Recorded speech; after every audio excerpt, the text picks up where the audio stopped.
Hi everyone, and welcome to another episode of the Becoming Women podcast with me, your host, Ella Sims, where each week I speak with inspiring women about their teenage years. If this is your first time listening, a very warm welcome to you, and if you're a regular listener, then thank you. My mission with this podcast is to support teenage girls as they navigate the ups and downs of growing up. In each episode, I talk with grown women about their individual journeys as a teenager, the highs and lows, any challenges they may have faced, and what advice they would share with their younger self to help reassure you that you are not alone and those tricky teenage years will pass.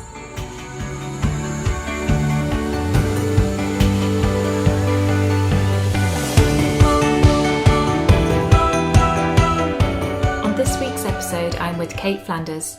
Cait is a former binge consumer turned mindful consumer of everything. Through personal stories, she writes about what happens when money, minimalism, and mindfulness cross paths. Cait's story has been shared in the New York Times, The Guardian, The Globe and Mail, Vogue, Oprah.com, Forbes, and more. Her first book, The Year of Less, is a self-help memoir and became a Wall Street Journal bestseller.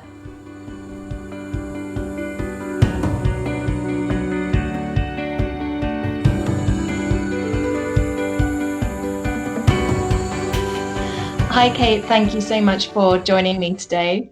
Oh my gosh, thank you for having me. It's so good. We were just actually talking about you having a podcast, and it's quite nice to be speaking with someone who understands the process and what goes into it. But have you been a guest before? You have, right?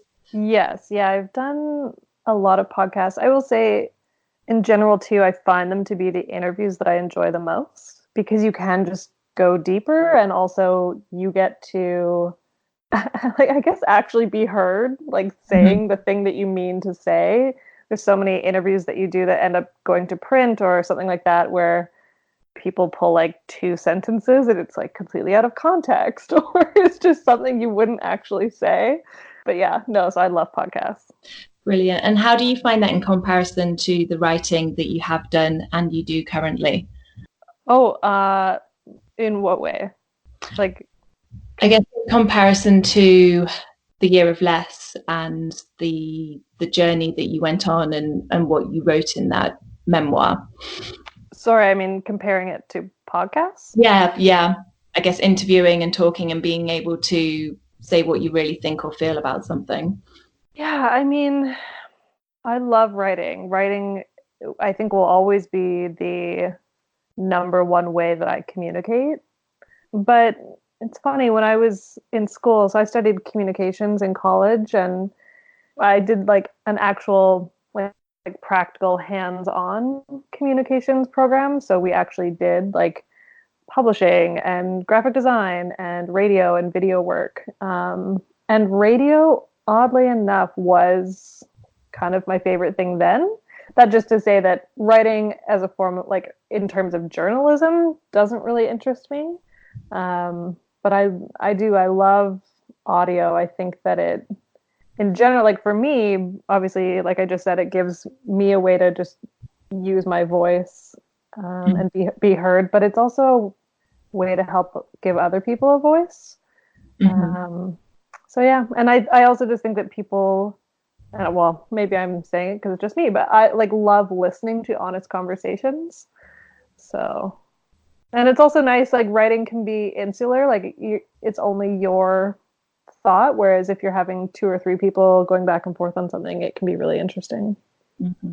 And when did you notice that you enjoyed writing? Was that as a child or as a teenager or later on when you were studying? Definitely when I was a teenager. I mean, when I was a kid, I read constantly. Like I didn't really have any other hobbies. I was thinking about that recently. Like I wasn't, other than swimming, like I wasn't good at any sports. I wasn't, yeah, like I just had no athletic capabilities whatsoever. But I learned how to read when I was really young because my mom read to me when I was like from the time I was born. And I loved books. And so I don't know, I mean like as a kid I think I probably liked the idea of writing, but as a teenager especially with the internet, like, I mean, the internet was so new back then, but I remember kind of you either sign up for some generic blog or website service, and I used to write like really bad poems, like almost like diary entry kind of stuff, and just post it. And so definitely when I was a teenager, I was actively writing and like putting stuff on the internet. Mm. Um, and then yeah, and then although in saying all of that, like I could never tell you that or I never could have told you back then that I would be where I am now. So, Yeah, absolutely. That was actually something I was going to ask you was on the back of your book, you say, could you go a whole year without shopping? Do you think as a teenager that's something you could have done? oh my gosh, no. No, I was definitely someone who, as soon as I got, whether it was like a small allowance or as soon as I got a full time, or not full time, as soon as I got my first part time job, um, like I spent everything that I earned right away, and not only spent it, like when I knew the money was coming, like in my head, I was already planning out the things I was going to buy. Mm-hmm. So I could never have told you that. I was exactly the same. I worked part time from when I was 16 and I didn't save a penny of it. And your book made me think about if I'd saved that, what I could be using that for now. Do you think it's worth to start saving at that age, or you're better to just enjoy being frivolous for a bit? No, I mean, it's funny because when I grew up, my dad always told me to save, but I never listened to him, obviously. And what I think is like the way that my dad explained savings, I think there was no real goal or like purpose for it. I think like, and it's sort of funny because I don't think I'll ever have kids, but if I had kids, I would really encourage them to save. But I would do it a little differently. I think I would like actually like literally financially the way that I would look at it is I would probably say, like when you get paid, you can keep like say 50% of your money, but then the other 50% either needs to be saved like right off the top, or half of it needs to be saved and the other half maybe goes towards something else.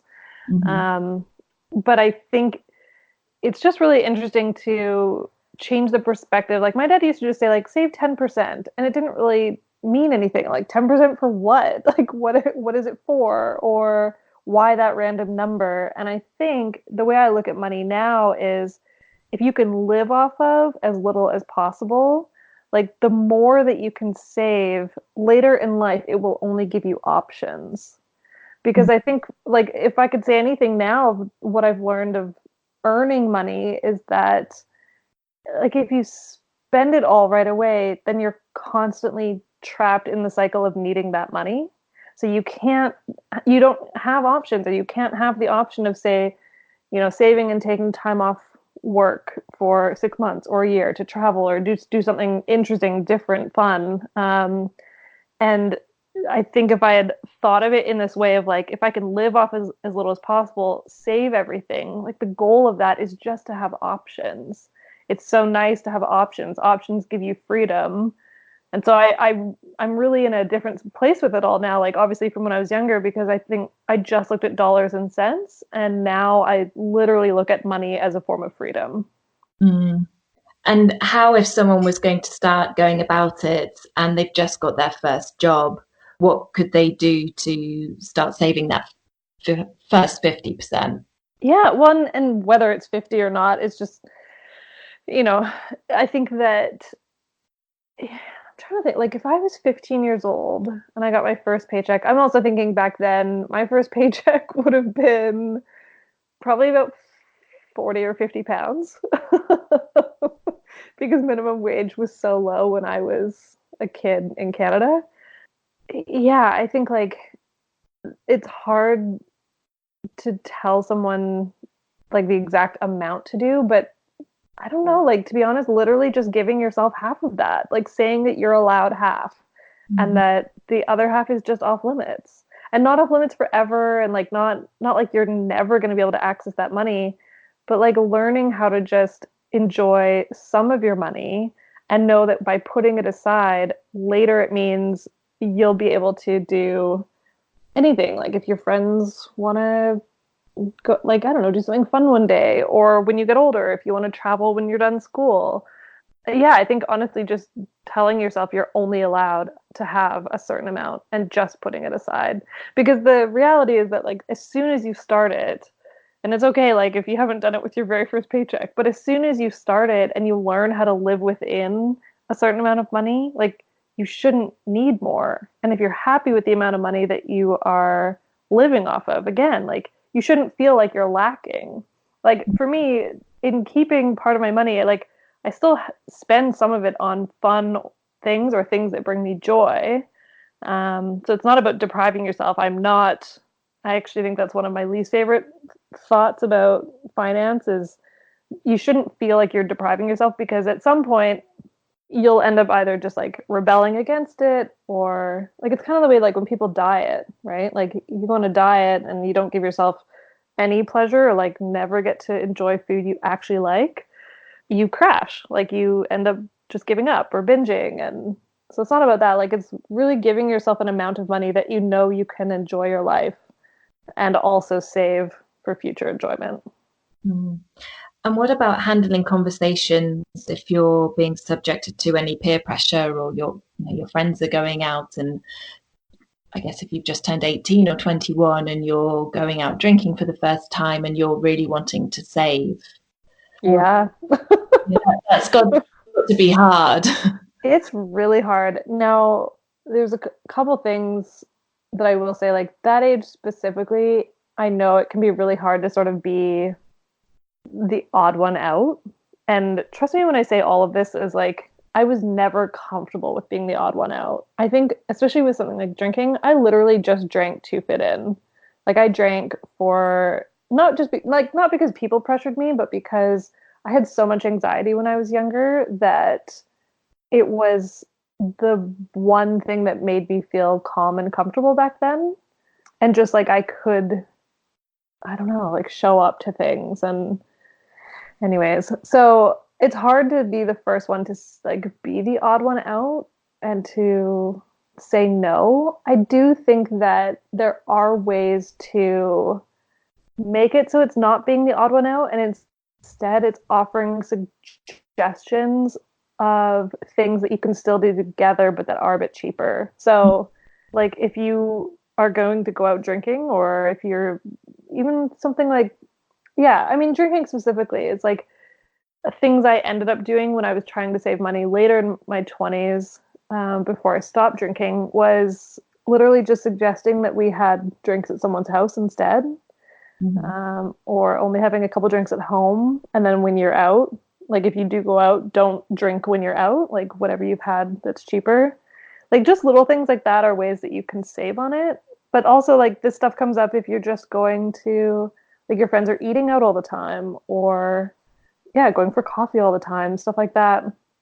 Again, I know it's hard to be the first one, but when I look back, I can remember a few friends of mine very specifically who like, we used to work together and things like that, and they would never get a takeout coffee. They would never get a takeout lunch. Like they always packed things. And I mean, back then, yes, I was like, oh wow, like she never does this or that. And I did have those thoughts. But now that I'm a bit older, I'm like, oh my gosh, Katie was so smart. Like, she was the smartest person, because in the end, she's the one who has the most money. So, I don't know. I think it's like, in that sense, like being willing to still go. Like even now, like as an example, I don't drink, but that doesn't mean I will not go and sit with my friends somewhere while they have a drink. It's I guess sometimes weird to be the only one who's not doing it, but it's also completely fine. So like if you're still willing to socialize with people, still go to things. You just don't have to buy things when you're there. Yeah, absolutely. I couldn't agree more. And you talked about having anxiety when you were younger. Do you mind talking about that a little bit, and what Oh, of and where it course. comes from? Oh gosh, yeah. I think where it came from is still something that I don't know if I've done enough work on to like fully figure out. I mean, I can look back at a few things and say that one, from the ages, like when I was born until I was about 7.5, it was just my mom and I.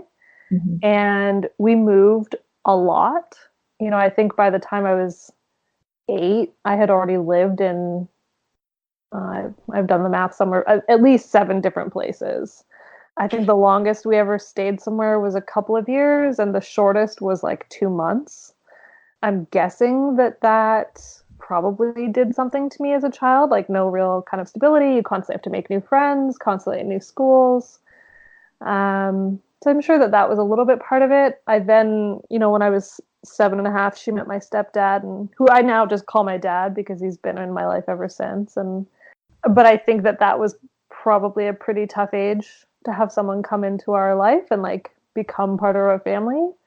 And things moved very quickly. Like they were together, I don't even know, a year, 2.5. And then my sister was born. And then a couple of years later, my brother was born. And so our family dynamic changed a lot. And we did move into a home that, you know, became our family home. And I got to stay in one area for then all the rest of school, which was amazing.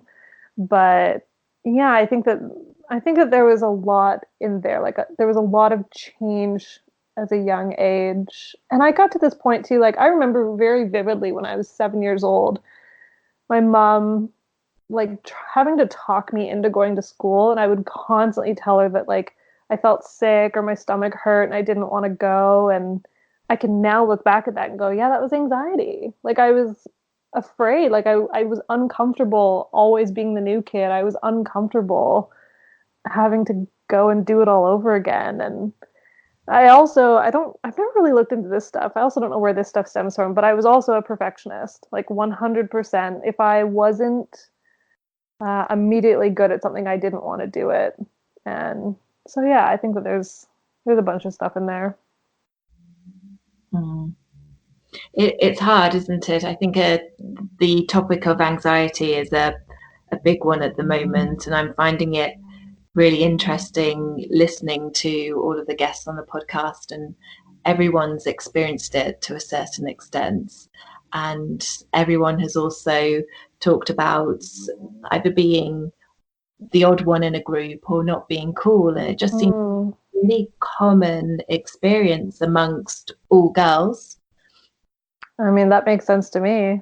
You know, I've never really thought about how my anxiety showed up as a teenager, but like I said, like I started drinking when I was pretty young, or at least pretty young for North American standards. I was 12 when I drank for the first time, and like was drinking regularly when I was 13. And so I don't remember my anxiety, but that's also because I was masking it. Like I Mm-hmm. know that I could never have gone to parties if I hadn't been drinking. Or not that I couldn't have, but I didn't. Like I did not feel comfortable going out unless I could numb myself in some way because I was so anxious and nervous about it. And to be honest, just like I really just didn't like myself. And on that sense, like if I'm really honest, I remember even a year to a year and a half ago now doing this interview and sort of breaking down during it, realizing that like that still sits with me a bit as an adult today. Like I still sometimes question like why someone would want to be my friend. And it's just wild how long that can stick with you. Mm-hmm. Yeah, I think we're all the same to a certain extent, aren't we? That you wake up one day or you're just doing a normal thing, and then a feeling comes along, and that feeling that you've had before from either 5 or 10 years ago, it's still there. You can never quite shake it off. Do you think? How do you think your journey before to where you are now has shaped you? Hmm.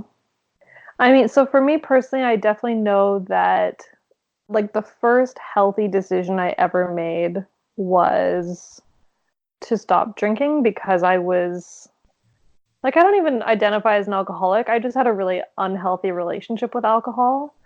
And what I've been thinking about more recently is that, like, making the decision to not drink was also really the first time I was willing to stand out and be different and, like, literally be the only sober person in the room. And now that has sort of just become a thing I feel in general in lots of ways. Like, there's a lot of conversations now where I'm like, oh yeah, I don't relate to that. I don't relate to that because I've decided to sort of opt out of a lot of things that people are doing.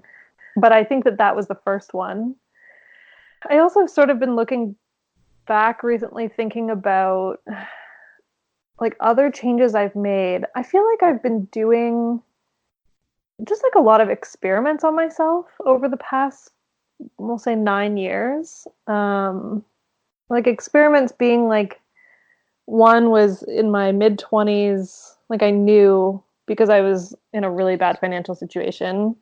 I knew that I had to be pretty aggressive and very different with the way I'd been managing my money because I wanted to pay off my debt finally.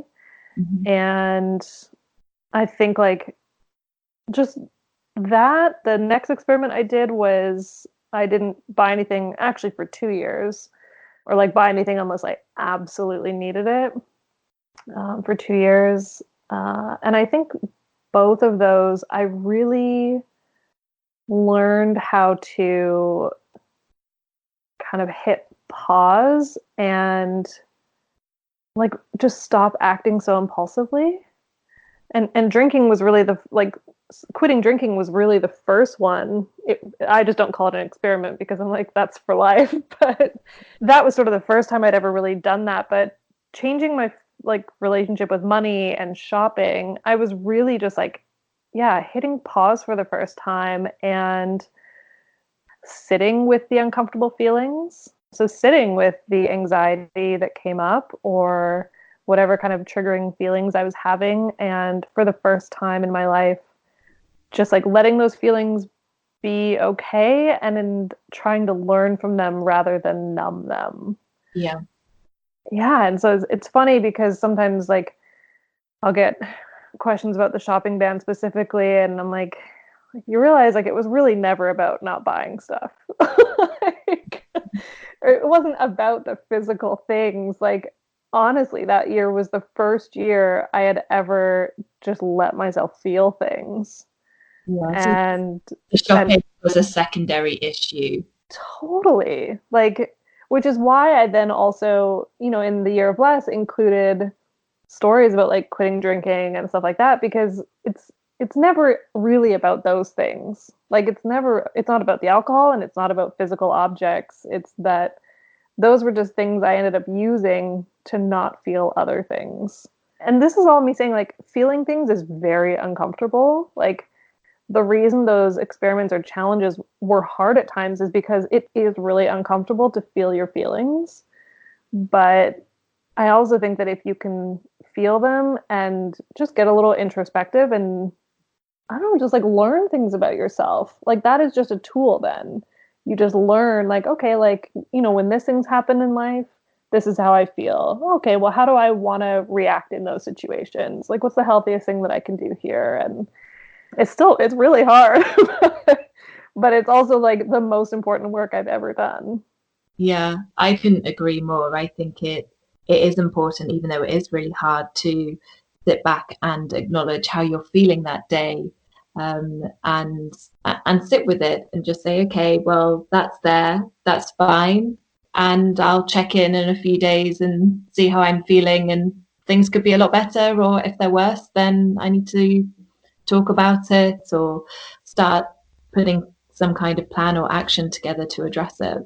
Yeah, I actually love the way that you just worded that of saying, like, this is how I feel today, and that's fine. And the reason I love that is because I think for guys too, but I think especially for women, the way that we are marketed to is that we need to be fixed.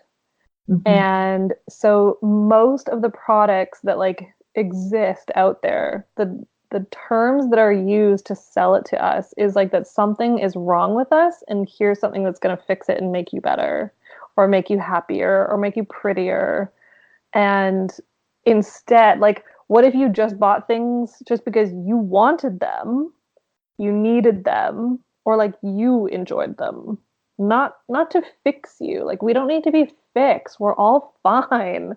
But like nothing is marketed to us that way. Also because probably not that much would sell if people didn't try and dig at our insecurities. But Yeah. And I loved reading through your 34 answers to your questions through a few weeks ago. And I think one of them, someone had asked, or was amongst the questions, was about where you feel more yourself. And I think you said about being outside, being outdoors and walking. Yeah, I'm like, I found the outdoors much later. Again, like I said, like I was never a really active kid. I swam a lot, and so I loved going to lakes and stuff like that, but yeah, I was never very outdoorsy. My family wasn't outdoorsy, so like no one taught me, not that you need lessons, but no one like took me hiking. We didn't do those kinds of things. And I found that stuff on my own. And I think, I mean, in general, what I love about the outdoors is that you don't need to be like so-called good at it. Like all you have to do is go outside and look around and enjoy it and let yourself just take it in with all your senses and just appreciate nature. Like, but I feel not only do I not have to be good at it, but it's okay to just be myself out there. Like no one is grading me or judging me, or I don't know, like it's just I feel so calm, and that whatever's going on in life, like it's not like you immediately walk outside and you're like, oh, everything's better, because when hard things are happening, it doesn't quite feel like that, but it is a place, like if you can sort of learn to stop and look and notice how just wild and amazing nature is, and that like things, I don't know, I think some of my favorite things to do honestly are like look at things like trees and see that people can cut off branches, and like a tree is going to figure out how to grow more anyways. Yeah. Or trees, you can look at them sometimes the way that they've taken shape, and it's like almost like the trunk will have gone in one direction for a long time, and then one day it just decides it's going to change directions. It's just so interesting to me to really stop and look and be like, yeah, nature has it all figured out. Like we should just like model life a bit more after whatever nature is doing, in like the least woo-woo sense of that. No, absolutely. I'm definitely on a bit more of a path where I'm tapping into more of that stuff, and it feels really good when you do, just walking, being outdoors. Even for me at the moment, it's a menstrual cycle and impacted by nature, or Mother Nature, as it were. And I've been reading a really interesting book called Wild Power. And I think there needs to be more of that out there in educating girls and women about the menstrual cycle and how that ties into the seasons, or you have your own season internally. And for me, reading about that recently is really just sort of, a light bulb moment. Oh, okay, this makes so much more sense than going to the GP and getting a contraceptive pill. Oh my gosh. Yeah. Well, and I could talk about that too, but Go ahead, you're more than welcome. no, I just had this interesting experience. So I went on like hormonal birth control pills when I was, I guess, probably 16, and was on them for must have been until I was about 27. And I haven't been on anything since.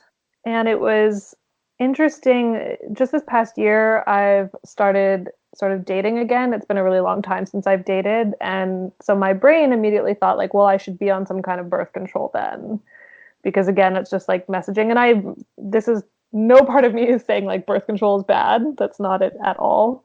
But it was just interesting. Like my brain just thought like, well, yeah, I should be on some kind of birth control again. And I went on it for 2 weeks. I basically, like, my anxiety was absolutely out of control. Mm-hmm. I cried almost every day. One day I went to the grocery store and just picked up a few things for lunch. And at the till, like at the checkout, the girl who was working asked me how I was doing. And I literally choked back tears. And then I went out to my car and I texted my best friend Emma. And I was like, I'm done. I'm not taking this. Like, this is so just not okay. So yeah, so that was an interesting sort of grown-up Cait experiment for 2 weeks.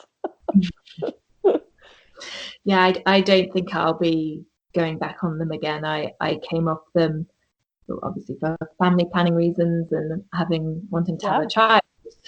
And I changed immediately after coming off them. And I just thought, what have I done to myself for 10 years? I've just oppressed myself and never felt quite right for whatever reason. And I don't think I'm going back on them ever. No, well, and I think that was the thing for me is that I hadn't been on it for so many years, but in those 2 weeks, I just thought, was all of this also happening when I was a teenager? Mm-hmm. Like for the 10 years that I was on them, I don't think I would have told you that the mood swings I had, the anxiety that I had, I don't think I would have blamed the pill, because I think I would have just said, like, I don't know, this is what it means to be a hormonal teenager. But now I'm like, oh my gosh, like, did the pill make me act that way for 10 years? Oh my gosh. Highly likely. I wanted to ask you, I ask all guests some quick fire questions, and I wanted to find out from you, what was the first album that you got as a teenager?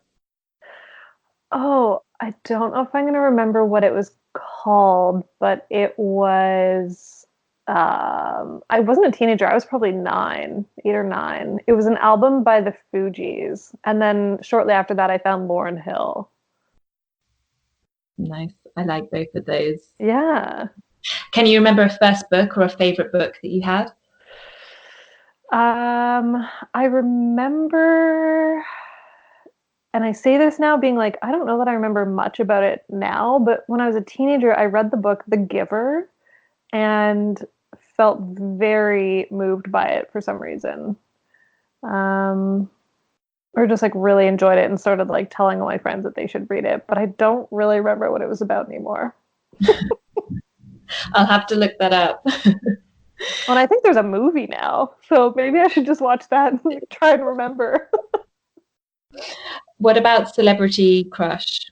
Oh gosh. Well, when I was really young, I don't know if you guys would have had this show in the UK, but there was a show called Home Improvement with Tim Allen, and Jonathan Taylor Thomas was the, like, I don't know, the middle son or something, and I absolutely loved him. Like, had posters of him all over my bedroom.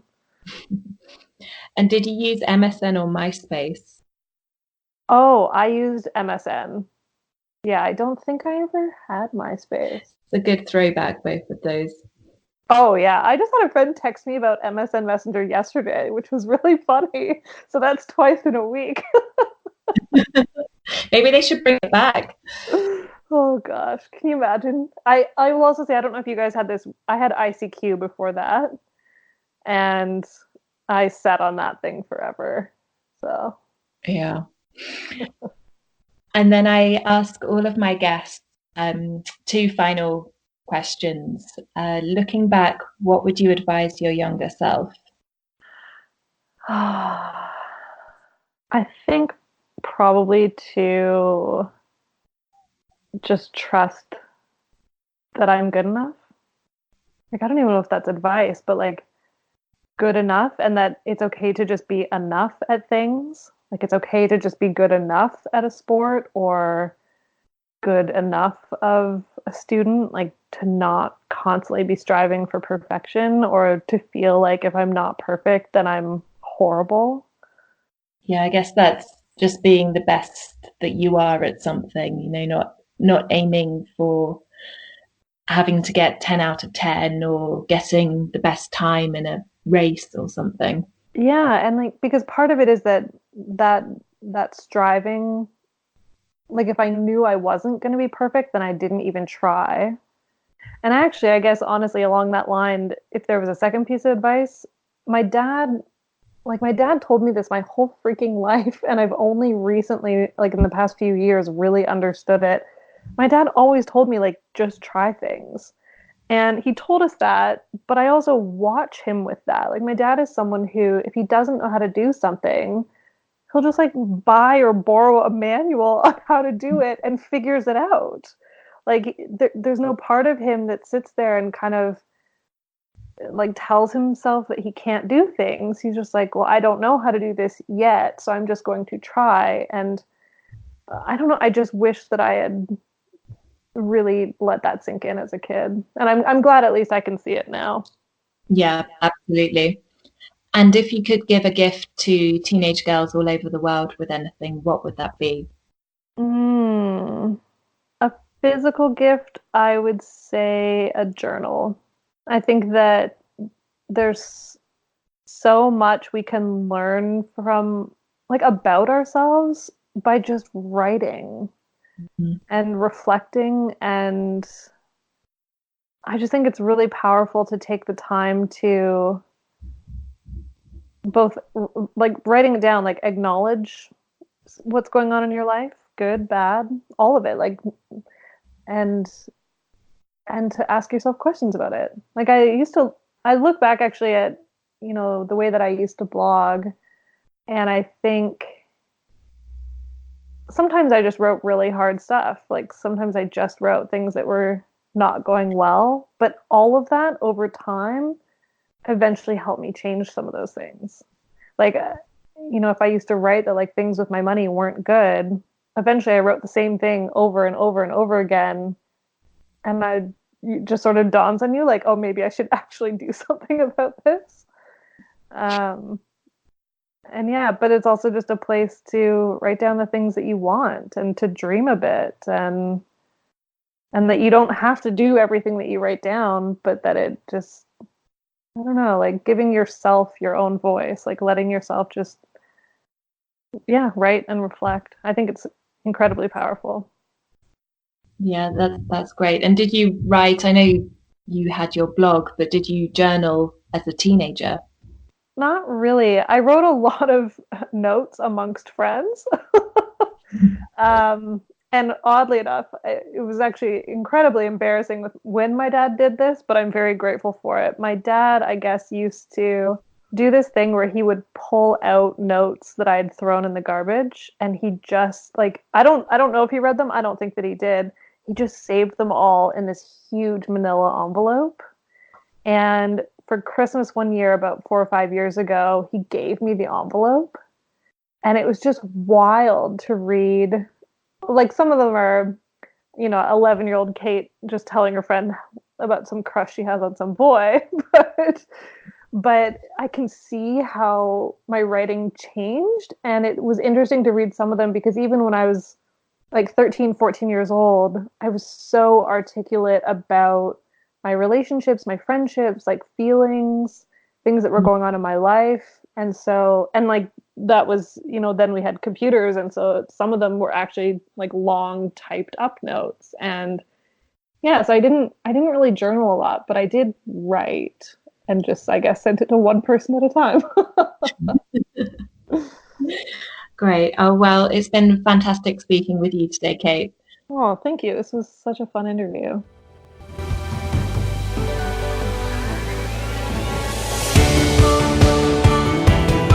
Thanks for listening to Becoming Women with me, Ella Sims.